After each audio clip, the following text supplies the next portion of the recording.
नमस्कार, स्वदेश एजेंडा देख रहे हैं आप और मैं हूं आपके साथ राखी। स्वदेश एजेंडा में आज बात संसद से सड़क तक विपक्ष के रण की और बजट के सियासी समीकरणों की। बात बजट से असंतुष्ट विपक्ष के वॉकआउट की और नारेबाजी और हंगामे की। बात बजट पर विपक्ष के आरोपों की और सरकार के पलटवार की।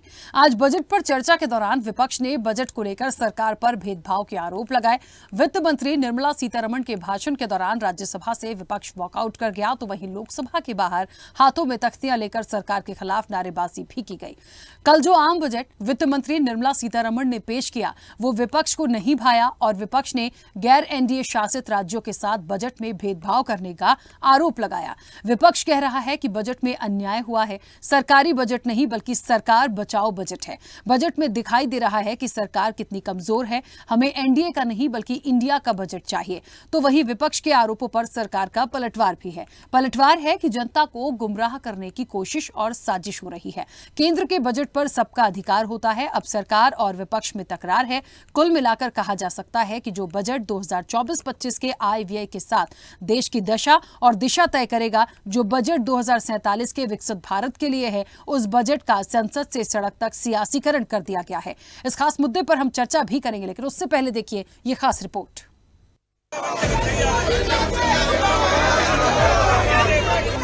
हाथों में पोस्टर, तख्तियां और सरकार के खिलाफ नारेबाजी। ये तस्वीर आज संसद के बाहर और भीतर की है। विरोध है कि वित्त वर्ष 2024-25 के लिए मोदी सरकार ने जो आम बजट पेश किया है, उसमें गैर शासित एनडीए राज्यों के साथ भेदभाव किया गया। आज संसद के दोनों सदनों में, लोकसभा और राज्यसभा में बजट पर चर्चा हुई, लेकिन चर्चा के दौरान संसद में हंगामा देखने को मिला है। कांग्रेस अध्यक्ष मल्लिकार्जुन खड़गे ने कहा ये अन्याय है, हम इसका विरोध करेंगे। कांग्रेस महासचिव प्रियंका गांधी ने एक्स पर बजट के खिलाफ अपनी मौजूदगी दर्ज कराई और लिखा, इंडिया गठबंधन हर अन्याय का मुकाबला करेगा, जनता की आवाज उठाता रहेगा। अखिलेश यादव ने कहा, हम सभी मांग कर रहे थे कि किसानों को एमएसपी मिलना चाहिए, लेकिन समर्थन मूल्य किसानों के बजाय उन गठबंधन सहयोगियों को दिया जाता है जो अपनी सरकार बचा रहे हैं। किसी स्टेट को कुछ नहीं मिला और सबके थाली खाली और दो के थाली में पकौड़ा। जिस जगह अपोजिशन पार्टी चुन के आ गई, उस जगह कुछ नहीं मिला। तो ऐसा बजट मैं कभी नहीं देखा और ये सिर्फ किसी को खुश करने के लिए, कुर्सी बचाने के लिए वो ये सब हुआ है। इसका हम खंडन करते हैं। या लखनऊ वालों ने दिल्ली वालों को नाराज कर दिया, उसका परिणाम हमें बजट में दिखाई दे रहा है। तो डबल इंजन का क्या फायदा हुआ? बिहार जा रहा है विकास, यूपी को क्यों छोड़ रहे हैं आप? बाढ़ अगर बिहार की रोकनी है तो नेपाल की बाढ़ रोके बिना और यूपी की बाढ़ रोके बिना आप बिहार की बाढ़ कैसे रोकेंगे? तो आपको पहले यूपी की बाढ़ रोकें, नेपाल की बाढ़ रोकें, तो बिहार की बाढ़ अपने आप रुक जाएगी। ये दिल्ली के लोगों को धोखा देने का बजट है। ये दिल्ली की लोगों की उम्मीदों पर, ये दिल्ली के लोगों की एस्पिरेशंस पर पानी फेरने का बजट है। इससे पहले बजट को सत्ता पक्ष ने विकसित भारत के लिए मील का पत्थर साबित होने वाला बजट बताया था, तो विपक्ष ने बजट में कई खामियां भी गिनाई। उधर राज्यों से भेदभाव के आरोपों को वित्त मंत्री निर्मला सीतारमण ने सिरे से खारिज कर दिया। कहा कि केंद्र की योजनाएं सभी के लिए हैं। बजट में महाराष्ट्र और पश्चिम बंगाल के लिए कई विकास कार्यक्रमों की घोषणा की गई है। तो वहीं संसदीय कार्य मंत्री किरेन रिजिजू ने विपक्ष पर जनता को गुमराह करने का आरोप भी लगाया है। This is a deliberate attempt of the opposition parties led by the Congress party to give an impression to the people, oh, nothing has been given to our states, it's only been given to 2 states. I would challenge the Congress party for all the budget speeches that they've delivered, that in each of the budget speeches, have they named every state of this country? This is an outrageous allegation. This is an outrageous allegation, and now that they have come here, now that the TMC has come here, I would like to say, opposition party ने criticise किया, मतलब ये बहुत अच्छा budget है, इसलिए वो निराश हो गए हैं। क्योंकि अच्छा बजट है, देश के लिए अच्छा बजट आया है, इसी से ऑपोजिशन पार्टी चिंता में है। बजट में आप बताइए, एक सेक्टर बताइए जिसको आपने नजरअंदाज किया, कहीं ऐसा नजर नहीं आता है। हर एक सेक्टर के लिए इस बजट में प्रावधान रखा है। ऐसा बजट आज तक आपने कभी देखा नहीं होगा। अब विपक्ष नीट और किसानों के मुद्दे पर मोदी सरकार को लगातार घेर रही है। इसी बीच बजट का मुद्दा भी विपक्ष को बैठे बिठाए मिल गया।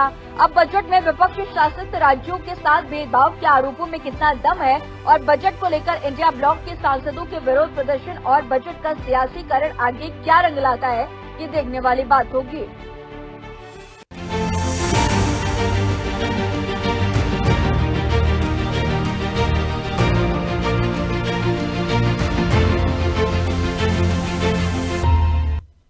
चलिए, तो कहते हैं ना कि जिस तरह से बजट को लेकर सियासत गरमाई हुई है, अब बजट को लेकर भी सियासत क्यों गरमाई हुई है, ये भी अपने आप में एक प्रश्न देखिए। लेकिन क्यों नहीं होगा, लगातार ये शुरू से बात हो रही थी जब बजट आने वाला था और जब चंद्रबाबू नायडू जो हैं वो काफ़ी ज़्यादा चक्कर लगा रहे थे दिल्ली के, तो लग रहा था कि बहुत कुछ वो अपने लिए तो निकलवा लेंगे। वो हुआ भी। बिहार की जहाँ तक बात थी, वो भी कहानी बिल्कुल पहले से ही क्लियर ही थी कि इनको भी कुछ ना कुछ मिलना है। विशेष राज्य का दर्जा जरूर नहीं मिल पाया, लेकिन एक बात आपको बता दें कि बाकी जो चीजें चाहिए थी वो नीतीश जी ने कहीं ना कहीं निकलवा ली। और ये एक मजबूरी भी कह लीजिए, एक दबाव भी कह सकते हैं आप, बिल्कुल, क्योंकि जिस तरह से एनडीए की सरकार है और टीडीपी और जेडीयू, ये जो महत्वपूर्ण फैक्टर है इस सरकार के लिए, तो मुझे लगता है ये अपने आप में सबको सब पता था, इस पर बहुत ज्यादा बोलने की जरूरत नहीं है। लेकिन अखिलेश यादव ने जो सवाल उठाया, उत्तर प्रदेश को लेकर जो सवाल उठाया है, बाकी स्टेट्स को क्या दिया गया है, सिर्फ आपने 2 जगह फोकस किया, और जो आपने दिया भी है मान लीजिए, आप उसको इंप्लीमेंट कैसे कराएंगे। उत्तर प्रदेश के लिए तो बहुत सारी 2.44 लाख करोड़ की आपने बात कर दी, जिसमें आपने युवाओं को रोजगार की बात भी कर दी, इंटर्नशिप की बात भी कर दी, तमाम चीजों के लिए आपने जिक्र किया, लेकिन आप उसको क्या इतना इंप्लीमेंट करा पाएंगे।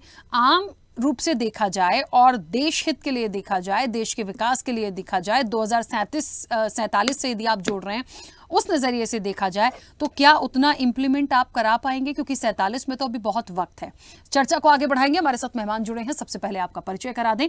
भारतीय जनता पार्टी का पक्ष रखने के लिए अजय पाठक हमारे साथ जुड़े हैं। अजय जी, बहुत स्वागत चर्चा में जुड़ने के लिए। कांग्रेस का पक्ष रखने के लिए मलिक जावेद हमारे साथ जुड़े हैं। मलिक जी, आपका भी बहुत स्वागत है।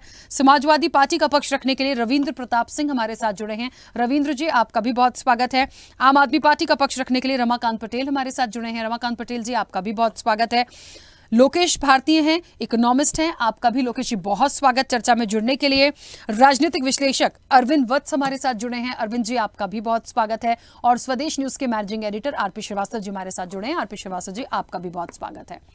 चर्चा की शुरुआत सबसे पहले लोकेश जी आपसे करना चाहूंगी, क्योंकि मुझे लगता है आप एक अर्थशास्त्री हैं। इस बजट को लेकर लगातार जिस तरीके से प्रतिक्रियाएं आ रही हैं, सबकी अपने अपने ओपिनियन, कहते हैं ना कि किसी को कुछ लग रहा है, किसी को कुछ लग रहा है ओवरऑल, लेकिन आप इस बजट को क्या मानते हैं? इस बार का जो बजट मैं देख रहा हूँ उसके अंदर एक अच्छी चीज़ ये है कि लास्ट टाइम हम लोगों ने जब यहाँ पे डिबेट की थी तो स्वदेश न्यूज़ पर ही जो मेरे प्रेडिक्शन थे लगभग वो पैरेलल ओवरलैप्ड हुए हैं यहाँ पर। अगर आप टोटल एस्टिमेशंस की बात करेंगे, एक्सपेंडिचर की बात करेंगे, तो वो तो बहरहाल एक अलग बात होती है। लेकिन मैंने लास्ट डिबेट में भी कहा था कि टैक्स स्लैब्स में चेंजेस आएंगे, बिल्कुल आए।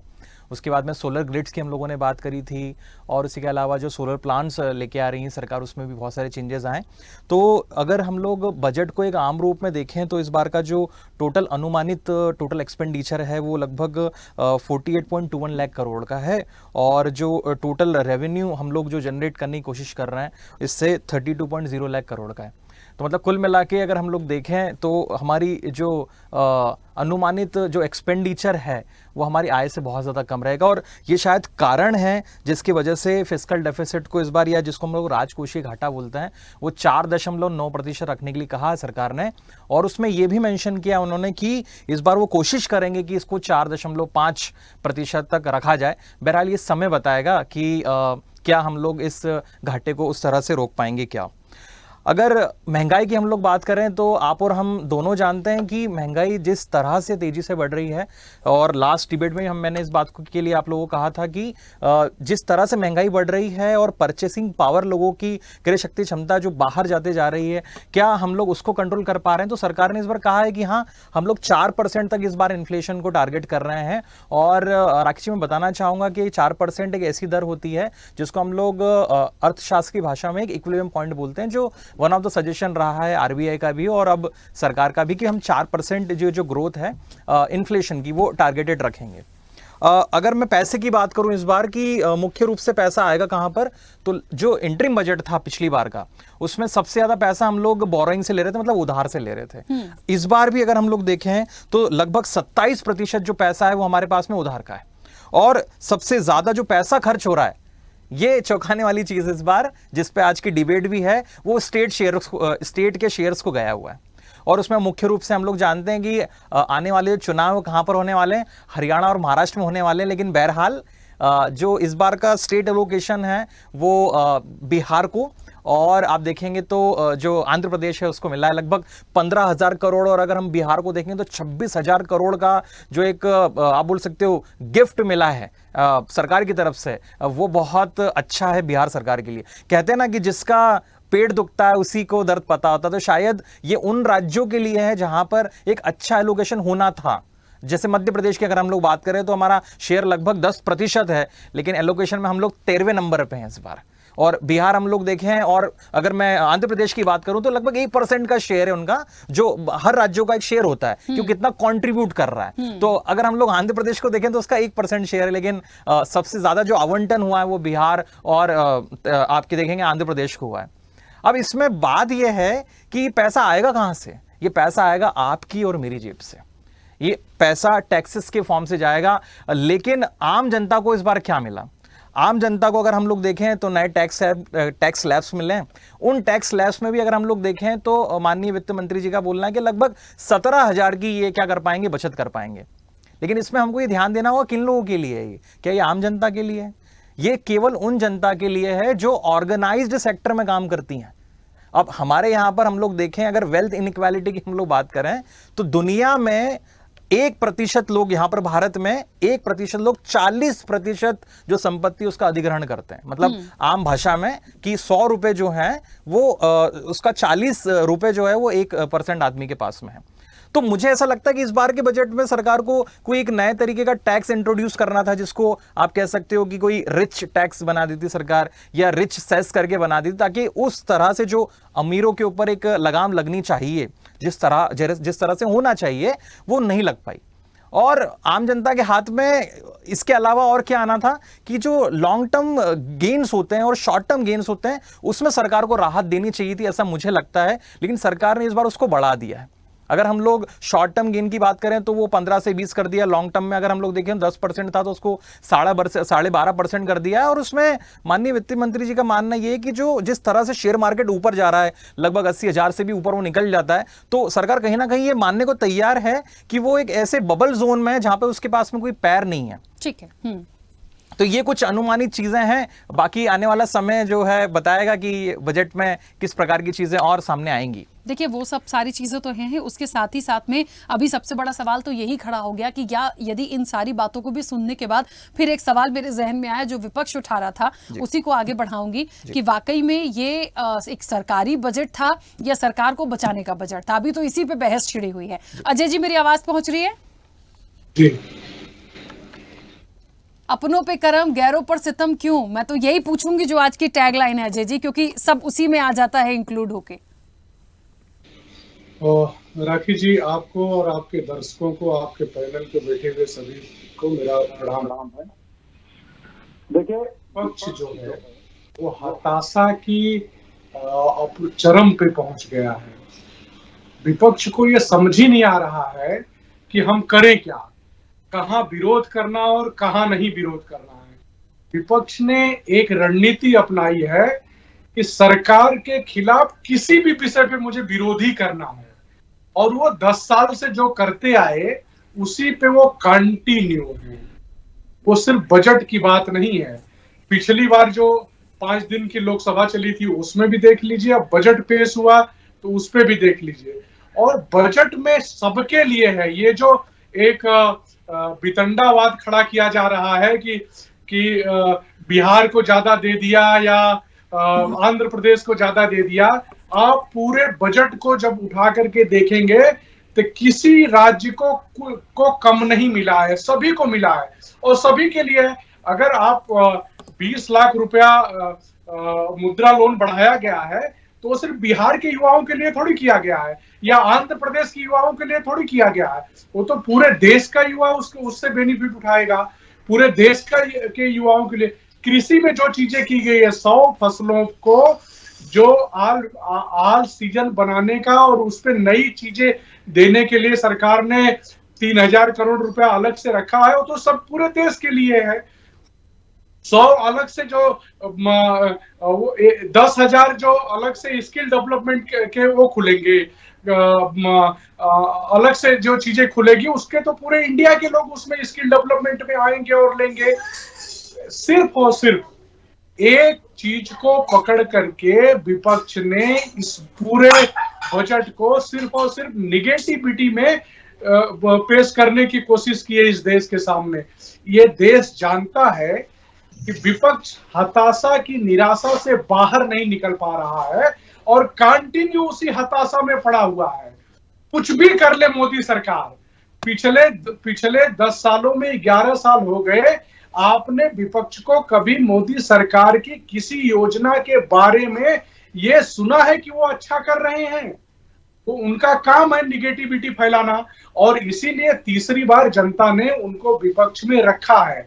ये बिहार की जहां तक बात है, बिहार में आप जानते हैं कि 70% वहां पे जो पॉपुलेशन है वो प्रॉब्लम में है, तो उसके लिए तो वहां बजट स्पेशल दिया ही जाना चाहिए था। पहले भी तो आप लोग साथ में थे, लेकिन ऐसा तो नहीं है अजय जी।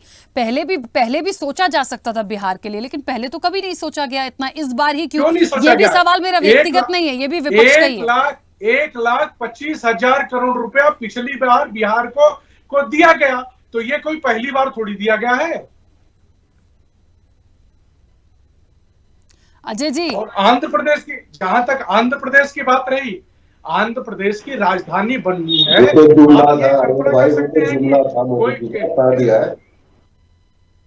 बीच में कोई बोल रहा है। हाँ, मलिक जी बोल रहे थे। 1 सेकंड मलिक जी, बस अब वो कंप्लीट ही कर रहे हैं। हाँ, जल्दी से अजय जी। आंध्र प्रदेश की जहां तक बात है, आंध्र प्रदेश के अंदर आंध्र प्रदेश की अपनी कोई राजधानी नहीं है। आंध्र प्रदेश के अंदर ये सारी प्रॉब्लम पिछले 10 सालों से चल रही थी। अमरावती को उन्होंने राजधानी घोषित किया था, 5 साल जमन जी की सरकार रही, वहां राजधानी बनी नहीं।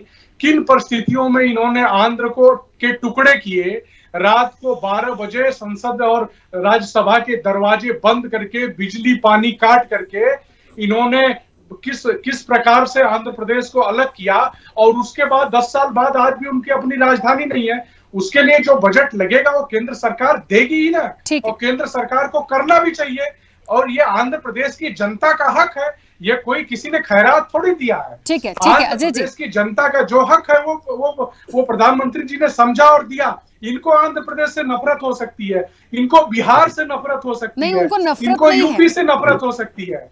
भाई अजय जी, उनको नफरत नहीं है, वो पीड़ा और तकलीफ कुछ और बात की है, वो आएगी चर्चा में निकल के धीरे धीरे, क्योंकि कई सारे मेहमान इस चर्चा में है, तो मैं थोड़ा सा बहुत जल्दी से कंप्लीट करूंगी। मलिक जी, तकलीफ को ही थोड़ा आगे बढ़ा रही हूँ, मतलब थोड़ा क्लियरिटी आप दे दीजिए, क्योंकि मैं तो लगातार 2-3 दिन से, जिस दिन से बजट आया इस चर्चा में हूँ, अमूमन डेली इसी पर बात कर रही हूँ, तो मैं विपक्ष की आपत्ति को समझ चुकी हूँ। लेकिन मुख्य रूप से आज जो प्रदर्शन हुआ, मतलब लग नहीं रहा था कि बजट को लेकर प्रदर्शन भी देखना पड़ेगा, तो सब एक तरफ आए हैं, हाथों में तख्तियां नजर आई हैं, तमाम दिग्गजों ने विरोध भी प्रकट किया है। तो अब आगे क्या?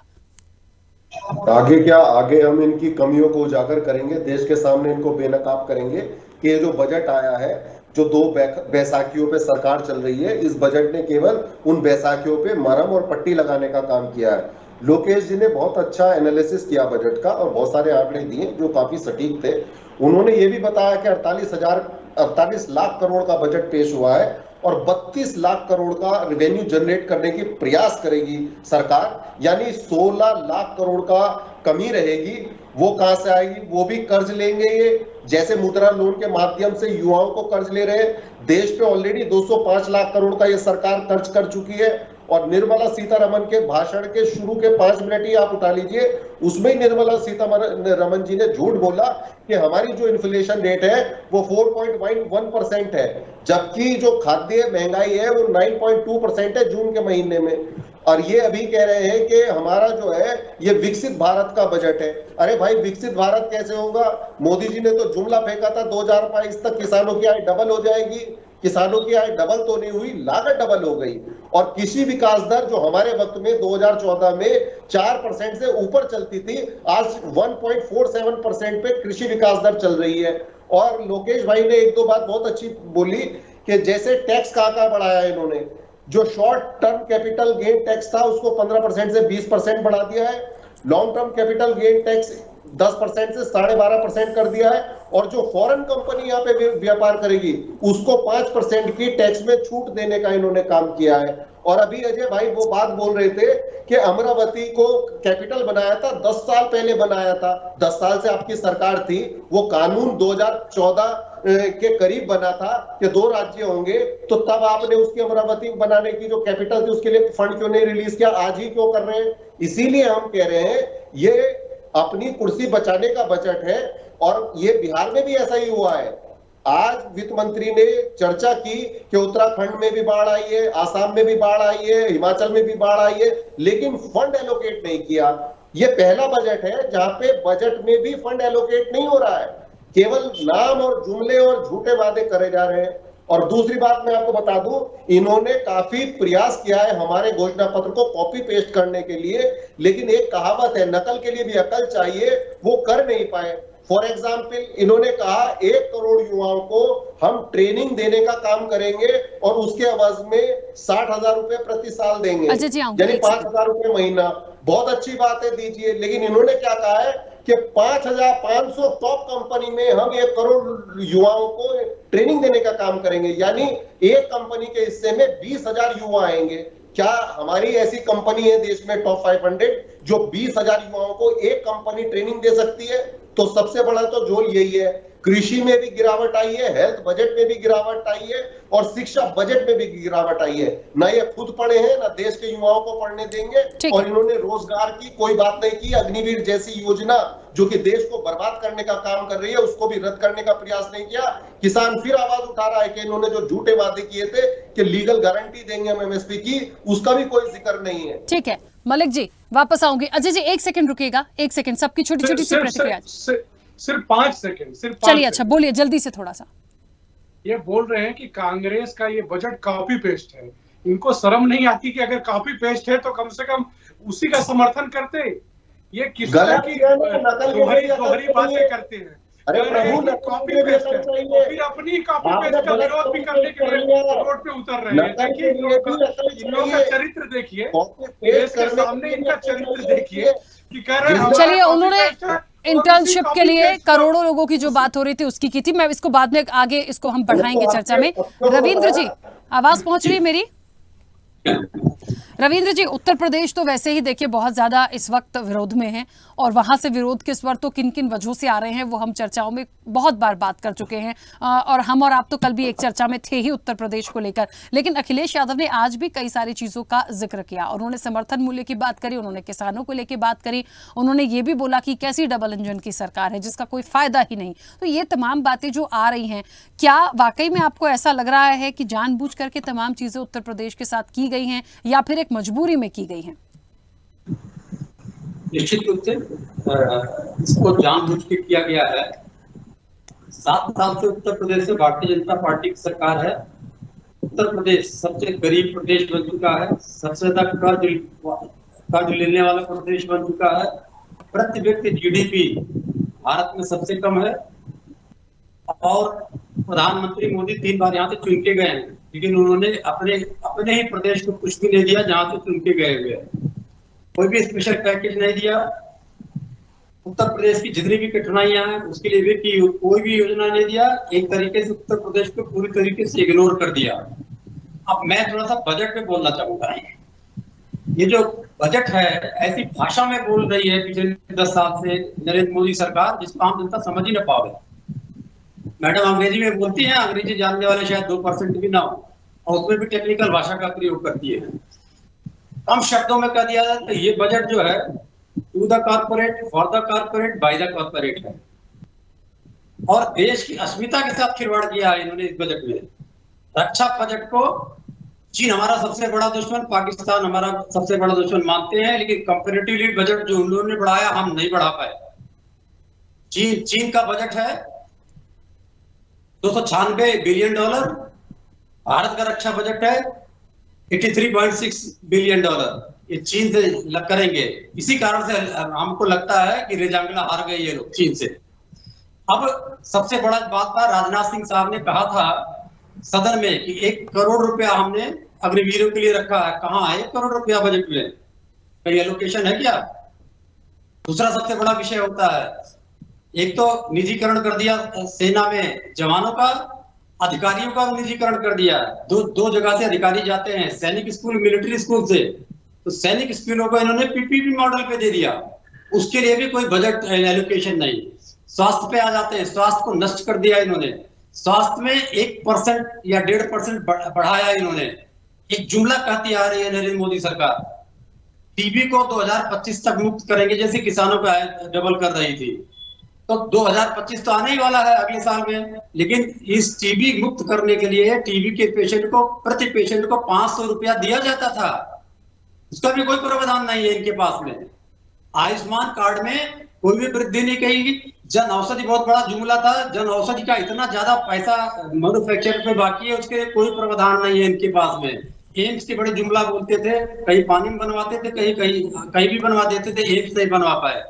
शिक्षा का बजट इन्होंने बढ़ाया, लेकिन उच्च शिक्षा में यूजीसी के बजट को 5,360 करोड़ से घटा के 2,500 करोड़ कर दिया, मतलब 50% घटा दिया। मतलब ये नहीं चाहते हैं कि भारत में उच्च शिक्षा लोग कर पावे। तो ये जो बजट है 10% लोगों के लिए है, जिसको भी अरसासी महोदय कह रहे थे। वो बजट में ऐसा है कि 10% लोगों के पास में भारत का 50% संपदा है, उसमें से 1% लोगों के पास 22% संपदा है। तो उन्हीं के लिए बजट है। एक आखिरी बता के खत्म कर दें, किसानों के लिए कहते आय दुगनी करेंगे, उसका कोई 22 में ही कहा था उन्होंने, अब तो 24 आ गया, उसकी भी कोई रोड मैप नहीं। फिर किसान सम्मान निधि के बारे में एक शब्द बोला ही नहीं। जो एमएसपी की गारंटी हाथ पैर जोड़ा था नरेंद्र मोदी जी ने, उसके एमएसपी की गारंटी के बारे में कुछ भी नहीं। किसान बीमा, किसान फसल बीमा, मृदा बैंक, कर्ज माफी पे एक शब्द नहीं। एक बड़ा कठिन शब्द बोल दिया, और मतलब हमारे किसानों का अपमानजनक बात है, निर्मला सीतारमण जी ने बोला कि हम प्राकृतिक खेती की तरफ रुझान बढ़ाएंगे। उनको ये नहीं पता कि भारत में प्राकृतिक खेती होती है। उनको ये किसने बता दिया कि भारत में अप्राकृतिक खेती होती है? इतना मूर्खतापूर्ण स्टेटमेंट बजट में दिया जाता है। ठीक है। बेरोजगारी में इन्होंने 10 लाख पद खाली हैं केंद्र सरकार के पास में, बताया नहीं 10 लाख पद बढ़ेंगे कैसे। फिर आधारभूत संरचना पे बात करते हैं। आधारभूत संरचना में मेन कंट्रीब्यूटर है NHAI, जो पूरी तरीके से कर्ज में डूबा हुआ है। उसके कर्ज को कैसे माफी खत्म करेंगे, उसका रीपेमेंट कैसे करेंगे, कुछ भी बोला नहीं। बड़ी झूठ बोल गई। यही से बात खत्म करने के उन्होंने कहा कि फिजिकल डेफिसिट हम कम करेंगे। फिजिकल डेफिसिट केवल 3 पॉइंट से कम होता है। सरकार अपना खर्च कम कर दे, रुपए का अवमूल्यन कम हो जाए और कर्ज का रीपेमेंट कम हो जाए। ये 3 चीजें तो है ही नहीं। सरकार का खर्च बहुत ज्यादा है। रविंद्र जी ठीक है, रोकूंगी मैं बीच में, बहुत सारे पॉइंट्स आ गए। रमाकांत जी, आवाज पहुंच रही मेरी? रमाकांत जी? जी मिल रही है आवाज। रमाकांत जी, किस तरह से आम आदमी पार्टी इस बजट को लेती है? क्योंकि ये तो देश का बजट है, ये कोई व्यक्ति विशेष या पार्टी विशेष के लिए बजट तो है नहीं। वो एक अलग बात है कि आरोप प्रत्यारोप में तमाम चीजें आ रही हैं, लेकिन लगातार जो सवाल आ रहे हैं, भाई सरकार को ये लगता है कि उन्होंने अपनी तरफ से बहुत अच्छा करने की कोशिश की। ठीक है, आपने जो पॉइंट्स रखे, जो तमाम चीजें आई हैं, लेकिन आप उसको इंप्लीमेंट कैसे कराएंगे, यही तो सबसे बड़ा सवाल है। उनके पास उसका भी रोड मैप उनको देना पड़ेगा। जो अभी इस वक्त पे प्रदर्शन हो रहा है, तमाम इंडिया ब्लॉक के जो सदस्य इकट्ठे हो रहे हैं, वो बिल्कुल सिरे से विरोध कर रहे हैं, किसी भी चीज को पॉजिटिवली एक्सेप्ट नहीं कर रहे हैं कि बजट की कोई एक चीज को वो कह दे कि बहुत अच्छी है। देखिए ना राखी जी, आप बतलाइए कि बजट होता है तो बजट ये देश करके तैयार किया जाता है कि देश के युवाओं को, देश के लोगों को, देश के निवासियों को कैसे इसका लाभ मिले। आप बतलाइए, इस बजट से कहीं महंगाई कम होती हुई दिख रही है क्या? हाँ, ये कहेंगे कि सोना जरूर, उसमें कस्टम ड्यूटी कम हो गई है तो सोना सस्ता हो जाएगा, तो देश के कितने % लोग सोना खरीद सकते हैं आज की स्थिति में? तो गैस सिलेंडर सस्ता तो नहीं हो रहा है, पेट्रोल डीजल तो सस्ता हो नहीं रहा है, इसमें और रोजमर्रा की चीजें जो दिन में इस्तेमाल होती है एक घर में, वो तो सस्ती हो नहीं रही है। तो ये महंगाई को कम करने वाला नहीं, महंगाई को बढ़ाने वाला बजट है। ये शिक्षा के विरोध में बजट है, ना शिक्षा की व्यवस्था को बढ़ाने के लिए कोई बजट में अच्छा इम्प्लीमेंटेशन किया गया, ना स्वास्थ्य की व्यवस्था को बढ़ाने के लिए किया गया, ना तो रोजगार की दिशा में कोई सकारात्मक चीजें हुई हैं। क्योंकि हमने 10 साल से देखा है, सरकार ने हर बार बातें की है, किया कुछ नहीं है। अब आगे अगर हम बात करें कि देश के आदिवासियों पे जो अत्याचार होते रहे, क्या उस पर कमी आएगी इस बजट के बाद से? क्या उस पर कोई प्रावधान किया गया है कि आदिवासियों की सुरक्षा का ध्यान रखा जाए? तो ऐसा कहीं कोई प्रावधान नहीं किया गया है। सीमा की सुरक्षाओं पे कोई विशेष ध्यान दिया जाए तो ऐसा भी कोई विशेष ध्यान नहीं दिया गया है। अग्निवीर योजना की बातें आई, बड़े बड़े नेताओं ने बड़ी बड़ी बातें कर दी भाजपा के कि हाँ इस पे सुधार होगा, उस दिशा में भी कोई काम नहीं हुआ है। तो ये बजट गरीब विरोधी भी है, ये बजट आदिवासी विरोधी भी है, ये बजट शिक्षा विरोधी भी है, ये बजट स्वास्थ्य विरोधी भी है, ये बजट देश का विरोधी है। इन्होंने बिहार के लिए कहा था 1.25 लाख करोड़ देने की बात कही थी, मोदी जी जा जा करके चिल्ला चिल्ला करके कहते थे चुनाव में, कितना दूं? 1.25 लाख करोड़ रुपया दे दिए क्या? 1.25 लाख करोड़ रुपए? अरे भाई, वहां पर 1.25 लाख करोड़ बोल आए थे, 1.25 लाख करोड़ दे देते। सरकार के पास अभी आरबीआई की जो रिपोर्ट आई थी उसमें साफ आया था कि सरकार के पास पैसे की कमी नहीं है, सरकार के पास खूब पैसा है, लेकिन सरकार पता नहीं देश के लोगों के हित में वो पैसा क्यों खर्च नहीं करना चाहती है। ये तो मोदी जी और निर्मला सीतारमण जी ही बताएंगे। अंग्रेजी में बजट पेश कर देते हैं और देश के लोगों को समझ में नहीं आता है, फिर भारतीय जनता पार्टी के नेता आके कहेंगे अरे बहुत अच्छा बजट है, बहुत अच्छा बजट है, ये आकर के ढिंढोरा पीटेंगे। तो उनके अच्छा कहने से अच्छा नहीं हो जाएगा, देश के लोगों के लिए अच्छा होना चाहिए, जो कतई नहीं है। ठीक है अरविंद वत्स जी, मेरी आवाज पहुंच रही जी? हाँ, एक आखिरी बात, देखिए हमने बजट के पहले भी कहा था कि दिल्ली से 2,25,000 करोड़ रुपए सरकार को मिलता है, केंद्र सरकार को मिलता है। उस 2,25,000 करोड़ में से 5% आप दिल्ली के विकास के लिए दे दीजिएगा। इस भारतीय जनता पार्टी की सरकार से, लुटेरी सरकार से 2,25,000 करोड़ का 5% भी दिल्ली को नहीं दिया गया है। ठीक है अरविंद वत्स जी, आवाज पहुंच रही है? हाँ जी, पहुंच रही है। देखिए पक्ष विपक्ष अपनी बात करेंगे, लेकिन एक बात तो है, ऐसी तो उम्मीद नहीं थी कि कम से कम ठीक है बजट आता है उस पर अपनी प्रतिक्रिया सब लोग रखते हैं, विपक्ष के पास निश्चित तौर पर कोई ना कोई ऐसी बात होती है कि वो उस पर सवाल उठा दे, लेकिन प्रदर्शन भी देखने को मिलेगा और इतना ज्यादा विरोध होगा कि तमाम दिग्गज एक तरफ खड़े हो जाएंगे इन तमाम चीजों को लेकर, एक भी पॉइंट पर सहमत नजर नहीं आते कि हाँ एक चीज को माना जाए कि अच्छा है। तो ओवरऑल जो पूरा बजट आया और उस पर जो सियासत हो रही है लगातार, उस पर आपकी प्रतिक्रिया? ये दो चीजें अलग अलग हैं। बजट आया, बजट में किसी स्टेट को थोड़ा एक्स्ट्रा मिला, ये बात भी सही है और उनको मिलना चाहिए था, ऐसा लग रहा था। बाकी स्टेट्स को भी मिला है, ऐसा नहीं कह सकते हैं कि बाकी स्टेट्स को नहीं मिला है। और काफी बैलेंस्ड बजट है, इसके अंदर सेक्टर बाय सेक्टर भी ध्यान रखा गया है। अभी जो बात आ रही थी लॉन्ग टर्म गेन और शॉर्ट टर्म गेन में जो टैक्स बढ़ाया है, यदि एक तरफ टैक्स में बेनिफिट दे रहे हैं तो दूसरी तरफ बढ़ाया, बट इससे परसेंटेज ऑफ रिकवरी में लॉस नहीं होगा।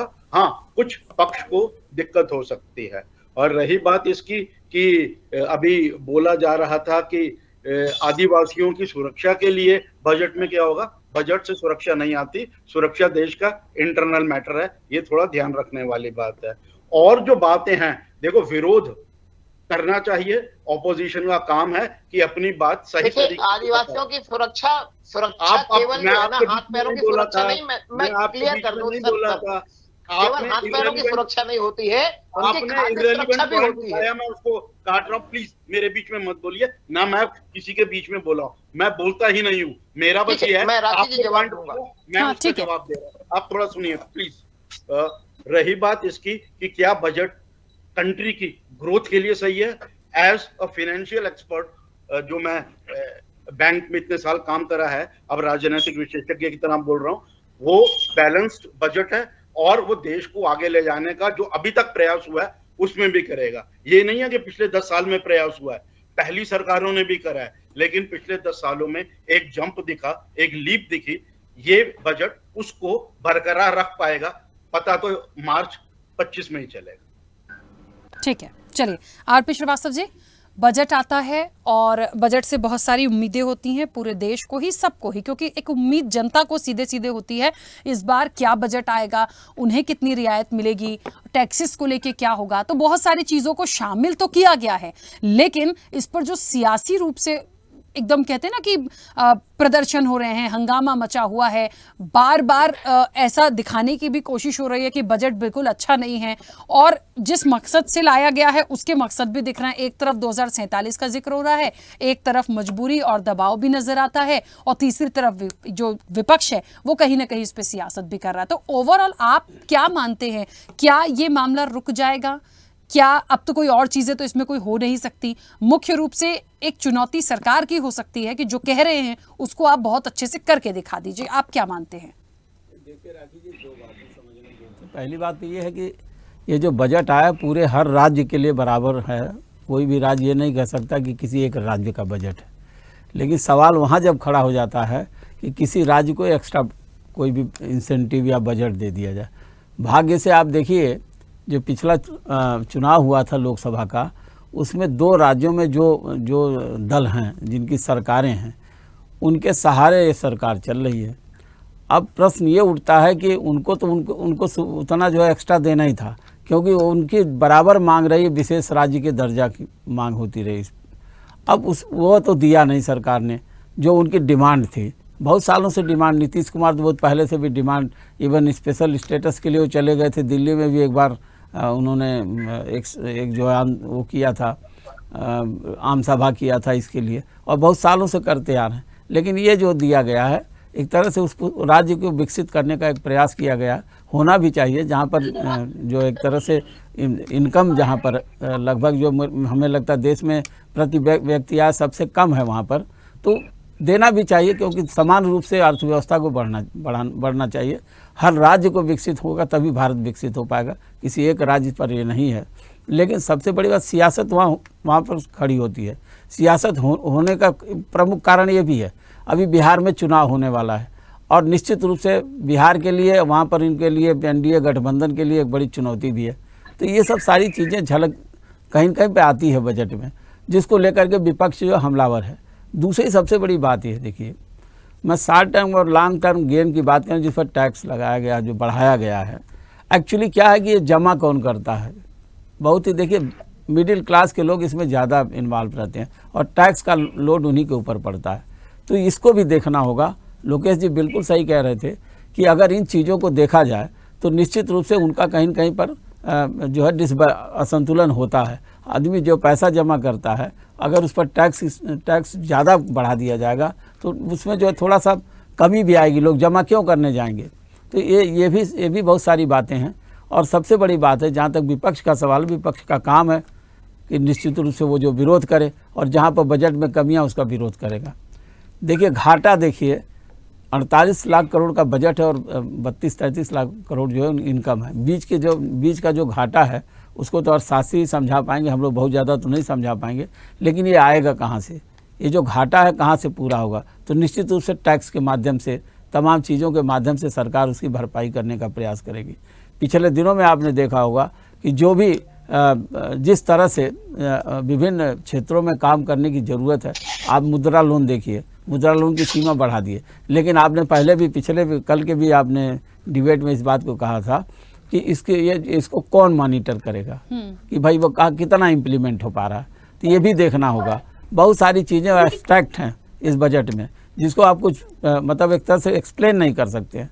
अब बहुत सारी चीज़ें ऐसी हैं जिस पर कि आप सीधा असर पड़ता है। तो अब कितना असर पड़ेगा, ये तो 2024 का जो बजट है इसमें देखना होगा कि अगले बजट में क्या आएगा और इससे कितना विकास देश का हुआ। लेकिन पिछले सालों में हम देखते आ रहे हैं, कोई भी सरकार हो, बजट लाती है कि देश का विकास हो, लेकिन कई चीज़ें ऐसी आती हैं, कई खामियां रहती हैं, जिसका असर भी जो है आम लोगों पर पड़ता है, आम लोगों की ज़िंदगी पर पड़ता है।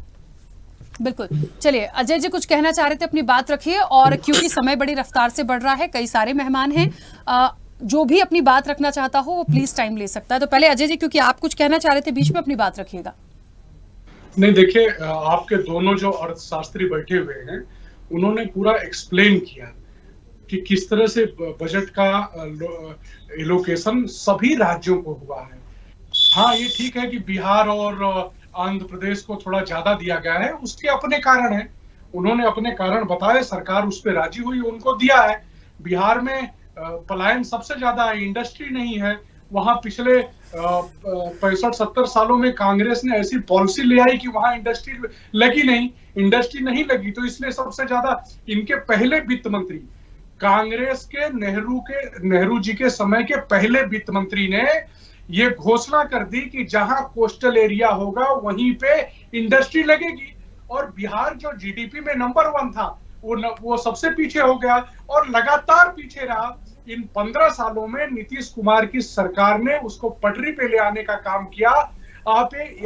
मैं आपको एक कोट करके बताता हूं कि मैं पटना से पढ़ा हुआ हूं, पटना में रहा हूं, मैं काशी का रहने वाला हूं, पटना में मैं 10 साल रहा हूं। पटना में शाम को 6 बजे के बाद हम लोग अणे रोड पे नहीं निकल पाते थे लालू जी के राज में, और कांग्रेस का जब राज गया लालू जी के राज में अणे रोड पे नहीं निकल पाते थे, जो सबसे वीआईपी इलाका था। आज बिहार के किसी भी जिले में आप जा सकते हैं, कहीं भी जा सकते हैं। पलायन भी कम हुआ है। जो युवाओं का पलायन 96% होता था, वो आज पलायन जो है 66% पे आया है। पलायन भी कम हुआ लालू प्रसाद यादव के गवर्नमेंट से अब तक। तो वहां की जो जरूरतें थी, उस जरूरतों के हिसाब से उसको बजट एलोकेट किया गया है। और आंध्र प्रदेश का तो आप जानते हैं, इन्होंने 2014 की बात की। 2014 में कांग्रेस ने क्या वहां किया था वो सबको पता है कि किस तरह से बिजली काट करके और आंध्र प्रदेश को के 2 खंड कर दिए, बिना किसी से राय लिए, बिना विपक्ष के और बिना किसी के। हमारी सरकार तो इस तरह से करती नहीं है। और उसके पहले अटल जी ने बनाया, 3 राज्य बने, सब लोगों की सहमति से बनाए गए। इस तरह से तो अटल जी ने किया नहीं था। अटल जी की सरकार ने जैसे इन्होंने रात को 12 बजे दरवाजे बंद करके आंध्र प्रदेश को और तेलंगाना को 2 भाग में फाड़ के फेंक दिया और उसको आज उसी स्थिति में रहने दिया जाए। इनका कहना है कि आंध्र ने हमारा साथ नहीं दिया तो आंध्र को कुछ मत दो, आंध्र को वैसे ही छोड़ दो। बिहार ने हमारा साथ नहीं दिया तो बिहार को भी उसी स्थिति में छोड़ दो। इनको दर्द इस चीज का है। तो ऐसा तो नहीं कि आपने यही सब भुगताने के लिए उत्तर प्रदेश के साथ कर दिया, ऐसा तो नहीं कि उत्तर प्रदेश के साथ ऐसे ही हो गया। 2 लाख करोड़ से ज्यादा दिया गया है। इनको ये निगेटिविटी, भारतीय जनता पार्टी के खिलाफ निगेटिविटी फैलाने का इनका काम ही है। आप बजट में देख लीजिए, 2 लाख करोड़ से ज्यादा उत्तर प्रदेश को है। उत्तर प्रदेश से ज्यादा विकास कहाँ हो रहा है? उत्तर प्रदेश में योगी की सरकार से ज्यादा। अब इनके समय में तो गुंडे और बदमाश रोडों पे रहते थे। 7 बजे के बाद आप बनारस शहर में या लखनऊ शहर में नहीं निकल सकते थे। अजय जी, ऐसी स्थिति बना दी थी समाजवादी पार्टी ने। अजय जी ठीक है, चलिए जहां 1 सेकंड और मैं बोलूंगा, सिर्फ 10 सेकंड। जहां तक पूरे बजट की बात है, पूरे बजट को दुनिया भर के अर्थशास्त्री सराह रही है। सिर्फ और सिर्फ विपक्ष का एक प्रोपोगंडा है। विपक्ष, आप बताइए ना, मैं एक सवाल आपसे खड़ा किया, पिछले 11 सालों में एक भी बजट इनको पसंद आया है क्या? या सरकार की एक सिंगल योजना इनको पसंद आई है क्या? ये तो बजट को भी अभी संविधान से जोड़ रहे थे कि संविधान के खिलाफ है। 5 करोड़ आदिवासियों के को उसका फायदा मिलेगा, वो भी खिलाफ में है। ठीक है अजय जी, जितना बजट आया सब इनके खिलाफ में। चलिए, मैं तो ये कह रही हूँ, जिसको जितना दिया है, जितने डेवलपमेंट होने हैं, बिहार में जो एक भर के दिया है डेवलपमेंट के लिए, वो उतना हो जाए। फिर से ऐसा ना हो कोई फ्लाईओवर बने, भरा के गिर जाएं, अभी बन जाएं बाद में गिर जाएं। ये सारी चीजों को ध्यान रखिएगा, क्योंकि बहुत सारा बजट आया है। ये सारे स्टेट्स के लिए मैं बोल रही हूँ, जिनको ज्यादा मिला है वो मॉनिटरिंग करना, वो इम्प्लीमेंटेशन करवाना सरकार की जिम्मेदारी होगी। तो बस इस चीज का ध्यान रखना है। यदि उसको करा ले गए तो बहुत अच्छी बात है, यदि कमियां आई तो फिर विपक्ष बैठा ही है। ये तो देखना पड़ेगा। पिछले 10 सालों से अगर करवाते नहीं तो तीसरी बार सरकार रिपीट नहीं होती। 10 साल कांग्रेस ने सरकार सर चलाया, आप 44 गठबंधन की सिमट दिया था सरकार में हैं और फिर वही बात घूम फिर के आ जाएगी कि वो कौन से दो कांग्रेस सहयोगी 10 हैं साल जिसकी वजह से आप हैं और जिनको सबसे ज्यादा मिला। राखी जी 10 साल कांग्रेस में सहयोगियों के साथ ही ठीक है, चला चलिए हम और आप क्योंकि बाकी लोग बोल रहे सर, दिया था। हम फिर हम दोनों आपस में बहुत सारे सवाल जवाब फिर किसी और चर्चा में कर लेंगे। अभी मलिक जी हाँ अपनी बात रखिए। अजय पाठक जी जो है वो इतने विद्वान व्यक्ति है कि 25-30 साल से बिहार में डबल इंजन की कुशासन काम कर रहा है और ये अभी भी नेहरू जी को कोस रहे हैं। सोचने वाली बात है। और इन्होंने आपके चैनल पे कहा कि 1 लाख 1.25 लाख करोड़ का पैकेज बिहार को दिया जा चुका है और इन्होंने कहा कि आप एक योजना एक बात बताएं जो सरकार की विपक्ष को पसंद आई हो। हाँ हमें पसंद आई है विपक्ष आपकी सरकार की, मोदी जी की एक बात बहुत पसंद आई है, झूठ बोलने की योजना। हर व्यक्ति इनका झूठ बोलता है, जो भी झूठ बोलता है। भाई हमारी सरकार चली गई और आपकी सरकार आई, 10 साल से आपने क्यों नहीं वहां की राजधानी बनाई? ये तो रिओर्गनाइजेशन बिल है, वो कानून में सब पॉजिटिव ये जानते नहीं है बोलना। सरकार बदल जाती है तो आपको काम करना पड़ता है, लेकिन आपने देश की संपत्ति को केवल उद्योगपति मित्रों को लुटाया है और देश को कर्जदार बनाया है। उद्योगपति मित्रों के जाके भोजन कर रहे थे। हमारी जैसे देश की संपत्ति बेची है, सारी चीजें उद्योगपति मित्रों के यहाँ फसल चाटने गए थे, पूरा विपक्ष क्यों गया था? अगर उद्योगपति इतने खराब थे तो क्यों पूरा विपक्ष वहां गया? मोदी जी गए थे, आप गए थे, आप चाटुकारिता करते हो। पूरा विपक्ष आपके लोग भी गए थे, उद्योगपति क्या आपके भी इंडिया ब्लॉक के सारे लोग गए थे। देखिए मुझे समझ में एक बात नहीं आती है, सबके व्यक्तिगत व्यवहार अलग होते हैं, राजनीतिक रूप से हम बजट की बात कर रहे हैं वो अलग बात है। पर्सनल अटैक ये कर रहे हैं, पर्सनल अटैक इन्होंने किया है। भाई कोई उद्योगपति थोड़ी ये बजट लेकर आए, तो सरकार का बजट है ना, हम उस पे रहे। अब किसने किसको फंक्शन में बुलाया, कौन अपना व्यक्तिगत व्यवहार निभाने गया, उसके बीच में मत जाइए ना प्लीज। नहीं ठीक है मलिक जी, मैं इनसे पूछ रहा हूँ फिस्कल डेफिसिट 6% है और निर्मला जी कह रही है कि 4% करेंगे। कैसे पूछा 11 साल में केंद्र की सरकार ने कुछ नहीं किया, उसके बाद भी तीसरी बार रिपीट हो गए। मैं भी तो पूछ रहा हूँ। ठीक है 1 मिनट, चलिए अजय जी और मलिक जी 1 मिनट रुकिए। वो खा चुके हो मलिक जी और अजय जी प्लीज 1 मिनट रुकिएगा। रमाकांत जी और अरविंद जी भी कुछ कहना चाह रहे हैं। रमाकांत जी पहले आप जल्दी से, लोकेश जी आऊंगी इसके बाद। जी देखिए मैं तो सुन रहा था लोग अजय पाठक जी को कि झूठ बोलने में अगर कोई जो है नंबर 1 पे है तो भारतीय जनता पार्टी के लोग हैं और ये पूरे पैनल में अगर कोई है तो अजय पाठक जी हैं। इन्होंने कहा सभी राज्यों का ध्यान रखा गया, सभी राज्यों को बराबर दिया गया है। तो आप बतलाइए कि 10 साल से दिल्ली को एक नया पैसा नहीं दिया जाता है, इस बार भी एक नया पैसा नहीं दिया गया। मैं फिर बतलाता हूँ कि दिल्ली से 2.25, देखिए मैंने आपके बीच में नहीं बोला था, झूठ बोलने में जेल में सुन लीजिए जेल में क्यों वो सब जानते हैं, आप लोगों की तानाशाही की वजह से। तो दिल्ली को पहले भी कुछ नहीं दिया गया, दिल्ली से टैक्स लिया जाता है लेकिन दिल्ली के लोगों के लिए कुछ नहीं दिया जाता है। अब मैं जो लास्ट टाइम पे बात कर रहा था कि आदिवासियों की सुरक्षा के लिए, भाई आदिवासियों की आज स्थिति देखेंगे आप, 40 साल की उम्र में वो बूढ़े हो जाते हैं, एवरेज आयु उनकी 50 साल से कम है। तो क्या उसके लिए कुछ किया गया है? क्या उसके लिए कुछ करना चाहिए? बजट में स्पेशल प्रावधान करना चाहिए कि भाई नॉर्मल जो औसत आयु है लोगों की 60 साल, कम से कम इस देश का आदिवासी भी तो 60 साल तक जिए, लेकिन उस पर कोई प्रावधान नहीं किया गया, ना उनकी शिक्षा पे, ना स्वास्थ्य पे, ना उनके खाने पीने की व्यवस्था पे। तो इसका ध्यान रखना चाहिए था, महंगाई कम करने की दिशा में काम करना चाहिए था। तो ये मजबूर बजट है जो इस मोदी सरकार ने पेश किया है, देश के लोगों को पीछे ले जाने वाला बजट। अरविंद जी अपनी बात रखिएगा, लोकेश जी इसके बाद आ रही है। दो तीन चीजें हैं। एक, जो बार बार बोला जा रहा था कि आंध्र प्रदेश की राजधानी पिछले 10 साल में क्यों नहीं बनी, उसका जो मूल कारण है वो है जो अर्लियर चीफ मिनिस्टर थे, वो अमरावती को नहीं चाहते थे चीफ स्टेट कैपिटल बनाना। ये नायडू इसलिए इन्होंने एग्री करा है और इनको पैसा मिला है, तो ये रीजन है ना होने का। और रही बात इसकी, एक बात जो पटेल जी ने बोली कि आदिवासियों की आयु के लिए बजट होना चाहिए था, एक छोटा अमाउंट उसमें है लेकिन मास लेवल पे नहीं है, शायद ये आगे भी सोचा जाएगा, बट सजेशन अच्छा था।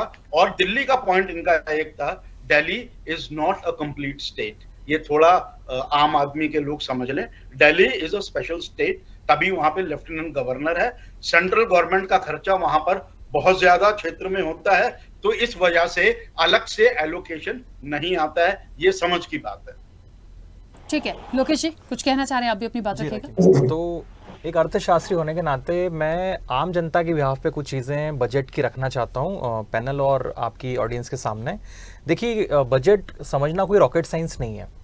हम लोग ये मान के चले हैं कि बजट जो है वो घाटे के लिए बनाया जाता है। जैसे कि मैंने भी आपको बताया कि 42 लाख का लगभग आवंटन है जो कि एस्टिमेटेड है एक्सपेंडिचर, और 31 लाख हम लोग कमा रहे हैं, कुल मिला के घाटा होगा हमको। अब आप इस चीज़ को समझिए, घाटा कहाँ से पूरा होगा? टैक्सेस से पूरा होगा। अब इसमें आप देखिए, टैक्स में एंजल टैक्स को हटा दिया है। अब जिनको एंजल टैक्स नहीं पता है, बहुत साधारण शब्द में ऐसे समझेंगे कि एंजल टैक्स क्या है कि अगर आप कोई इन्वेस्टर हैं और मैं कोई एक नई कंपनी हूं, तो उसके बिहाफ पे सरकार पहले एंजल टैक्स लेती थी। अब सरकार ने बोला है कि हम लोग एंजल टैक्स नहीं लेंगे। अच्छी बात है, मतलब आने वाले समय में जो नए स्टार्टअप्स हैं उसको बढ़ावा दिया जाएगा। ये तो बात हो गई, ये तो अच्छी बात है, ये बिजनेसमैन की बात है। अब दूसरा जो फेवर होता है वो कौन सा होता है? आप कहां से टैक्स लेके आएंगे? आप आम जनता के पास में जाएंगे। तो आम जनता में आप देखेंगे स्लैब्स को भी आपने चेंज किया है ना, जो कि लास्ट डिबेट में हमने कहा भी था। कुल मिला के जो बर्डन आने वाला है वो कहां पे आने वाला है? आम जनता या कुल मिला के मिडिल क्लास पे आने वाला है। ये एक पहली चीज। दूसरी कि पहले क्या होता था कि इंडेक्सेशन बेनिफिट्स मिलते थे हम लोगों को, अब ये इंडेक्सेशन बेनिफिट भी हटा दिए हैं। ये क्या है?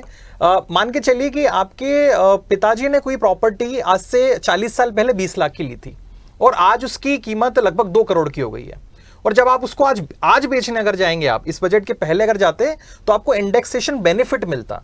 लेकिन अब अगर आप जाएंगे इसको बेचने तो आपको उस प्रेजेंट दर पे ही क्या देना पड़ेगा? टैक्स देना पड़ेगा। तो सरकार का ये बोलना है कि हम लोग इसलिए चाह रहे ताकि जो रियल एस्टेट है उसमें जो बड़े लेवल पे गैम्बलिंग होती है ना, वो नहीं हो। लेकिन मेरा जो मानना है एज ए इकोनॉमिस्ट कि इससे कैश फ्लो बढ़ेगा, मतलब कुल मिला के लोग कैश में ज्यादा डील करेंगे, और हो सकता है कि आने वाले समय में आप देखें कि और ज्यादा कालाबाजारी हो, या जिसको हम लोग बोलते हैं काला धन एकत्रित हो गया। ये दूसरी चीज थी। तीसरा, एफडीआई के मामले में अगर हम लोग देखें, फॉरेन डायरेक्ट इन्वेस्टमेंट के मामले में पिछले 16 साल में, आप रिकॉर्ड तोड़ में कह रहा हूं, पिछले 16 साल में इतनी कमी कभी नहीं आई है जितनी इस बार आई। तो क्या किया गया ये कि हम लोगों ने चाइना को इन्वाइट किया है।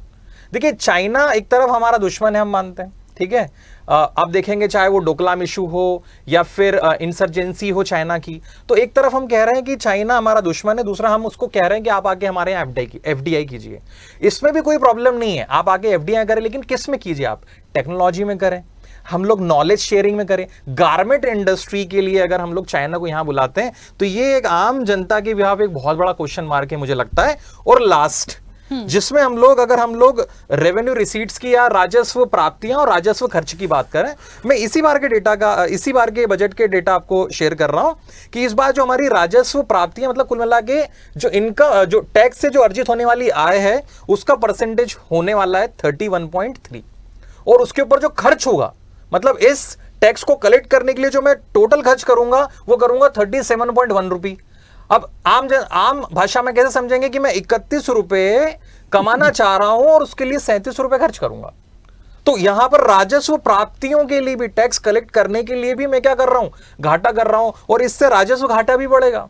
अब मुझे आप एक बताइए ये बात कि दोनों तरफ से आपका बजटी घाटा भी बढ़ रहा है, आपका राजस्व घाटा भी बढ़ रहा है, और आप कह रहे हो कि आपका जो राजकोषीय घाटा है, जो वन ऑफ द इंडिकेटर हम लोग मानते हैं, वो क्या होगा? वो 4.9 होगा। मैं आपको आज फिर से इस बात को कह रहा हूं, 4.9 नहीं होगा, ये बढ़ा हुआ ही मिलेगा। तो ये बहुत सारे ऐसे प्रश्न हैं जिसके जवाब आने वाला समय ही आपको देगा, ये मेरा कैलकुलेशन बनता है। बिल्कुल, क्योंकि समय की सीमा है। आरपी श्रीवास्तव जी, बहुत जल्दी से अपनी बात रखिए। देखिए, लोकेश जी ने बहुत सारी चीज़ों को क्लियर भी कर दिया है कि किस तरह से इस बजट का कितना ज़्यादा असर पड़ेगा। देखिए, कई सेक्टर में असर पड़ेगा। अगर मान लीजिए जैसे प्रॉपर्टी सेल की बात कर रहे हैं, उसको उस पर जो टैक्सेशन की बात कर रहे हैं बढ़ गया। इसके अलावा आपने देखा कि मिडिल क्लास के ऊपर बोझ आएगा। ये सारी बातें हैं। हाँ, कुछ क्षेत्रों में ज़रूर डेवलपमेंट का प्रयास होगा, लेकिन वो भी सब एक तरह से जिसे कहते हैं एब्स्ट्रैक्ट है कि आप जो स्किल डेवलपमेंट में ये काम करेंगे, उसमें ये काम करेंगे, उसका इम्प्लीमेंटेशन कैसे होगा, उसको किस तरह से सरकार जो मॉनिटर करेगी, ये सारी चीज़ें हैं। और जहाँ तक भेदभाव और इन सारी चीज़ों की बात है, बजट पूरे देश के लिए बनता है। ये जरूर है कि कुछ राज्यों को अगर कुछ ज़्यादा सुविधा दी जाती तो कोई ऐसा नहीं है कि वहाँ के लोगों का जीवन का उत्थान न हो। लेकिन एक चीज़ तय है कि आप देखिए, जो एक सवाल जो खड़ा किया था पाठक जी ने कि भाई आपने क्यों नहीं वहाँ पर राजधानी बनाया, तो उसके लिए जिम्मेदार कांग्रेस को मत ठहराएं। कम से कम कांग्रेस सत्ता से बाहर हो चुकी थी 2 राज्यों को अलग करने के बाद। तो इन चीज़ों का भी ध्यान रखा जाए कि भाई कांग्रेस को मत जिम्मेदार ठहराई, बस 2 राज्यों को बांटने का जिम्मेदार ठहराइएगा। लेकिन सवाल है कि राजधानी कहाँ बनना है, क्या करना है। इस समय 10 साल 11 साल से आपकी सरकार है और उस दिशा में सोचना चाहिए था जो आज सोच रहे हैं 10 साल पहले सरकार वो नहीं चाहती थी ना, वो तो क्लियर किया उन्होंने। जगनमोहन की सरकार अमरावती नहीं चाहती थी। ठीक है अजय जी क्योंकि समय हो गया है, मुझे इस चर्चा को रोकना होगा। रविंद्र जी कुछ कहना चाहते हैं? मैं बस इतना कहना चाहता हूं कि ये जो सरकार है जो बजट लेके आई है, इसके लिए भस्मासुर बनेगी। अभी श्रीवास्तव जी ने कहा कि जो राजधानी अमरावती बननी थी, टीडीपी और भारतीय जनता पार्टी 2014 में एक साथ मिलकर चुनाव लड़ी थी। नरेंद्र मोदी जी ने कहा था 36,000 करोड़ रुपए देगी अमरावती राजधानी बनाने के लिए, उसके बदले में उन्हें 3,600 करोड़ रुपया दिया, तो टीडीपी अलग हो गई। फिर ये कह रहे थे राजधानी नहीं बनी। उत्तराखंड 22 साल बने हो गए, आज तक राजधानी गैर नहीं बन पाई। चलिए, मुझे ऐसा लगता है देखिए यहाँ पे अभी महत्वपूर्ण क्या बना क्या नहीं बना, जो आया है बजट, जो दिया गया है उसको कैसे इंप्लीमेंट कराएंगे, वो प्रॉपर कैसे जाएगा, और इस पर और कितनी सियासत बची है वो फिर आ जाएगी, तो हम फिर एक चर्चा में बैठ जाएंगे। फिलहाल समय हो गया, मुझे बीच में सभी को रोकना होगा। आप सभी का बहुत शुक्रिया इस चर्चा में जुड़ने के लिए। अपनों पे करम, गैरों पे सितम। देखिए टैगलाइन इसलिए है क्योंकि पूरा जो बजट आया है उसका जो सियासीकरण हो रहा है ना, वो इसी तरह से जा रहा है। पूरा फोकस्ड बिहार और आंध्र प्रदेश को लेकर सवाल उठा रहा है विपक्ष, और निश्चित तौर पर यह सवाल है भी कि आप जो लाए भी हैं अब आप कैसे इंप्लीमेंट कराते हैं, करा के दिखा दीजिए तो बहुत अच्छा होगा। पूरा वो पिक्चर क्लियर करिए कि आप कैसे उसको लेकर जाएंगे। बाकी स्टेट को अभी साइड में रखते हैं क्योंकि ये सियासी रूप से बिहार और आंध्र प्रदेश को बीच में ला रहे हैं। ये विपक्ष का व्यक्तिगत एक पॉइंट हो सकता है, लेकिन देश का बजट है तो देश के हित में बात तो करनी पड़ेगी और सवाल तो उठना लाजमी है। चर्चा में इतना ही। बने रहिए स्वदेश न्यूज के साथ। सबसे पहले देश।